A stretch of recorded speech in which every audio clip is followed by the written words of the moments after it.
ప్రకాశం జిల్లా పొదిలి పట్టణంలో స్థానిక వ్యాపారికి పోలీసులకు జరిగిన ఘర్షణపై సీఎం చంద్రబాబు విచారణకు ఆదేశించారు. వ్యాపారుల ఆరోపణలపై విచారణ జరిపి తగిన చర్యలు తీసుకోవాలని అధికారులకు స్పష్టం చేశారు.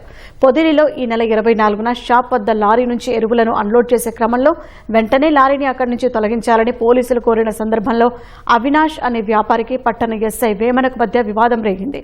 తర్వాత రోజు క్రిస్మస్ పండుగ సందర్భంగా రోడ్లపై రద్దీ కారణంగా ట్రాఫిక్ ను క్లియర్ చేసే క్రమంలో ఇరువురి మధ్య ఘర్షణ జరిగింది. ఎస్ఐ తమపై లాఠీతో దాడి చేశారని అవినాష్ తో పాటు ఆయన కుటుంబ సభ్యులు ఆందోళన చేసి ఉన్నతాధికారులకు ఫిర్యాదు చేశారు. ఘటనపై ప్రాథమిక విచారణ జరిపిన జిల్లా ఎస్పీ ఎస్ఐ వేమనను వీఆర్కు పంపుతూ 2 రోజుల క్రితం ఆదేశాలిచ్చారు.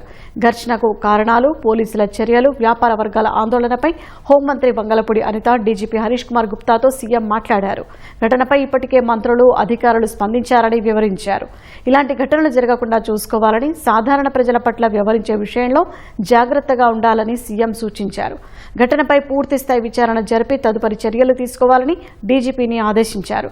ప్రజలు, వ్యాపారుల గౌరవానికి భంగం కలగకుండా చూడాల్సిన అవసరం ఉందని సీఎం చంద్రబాబు స్పష్టం చేశారు.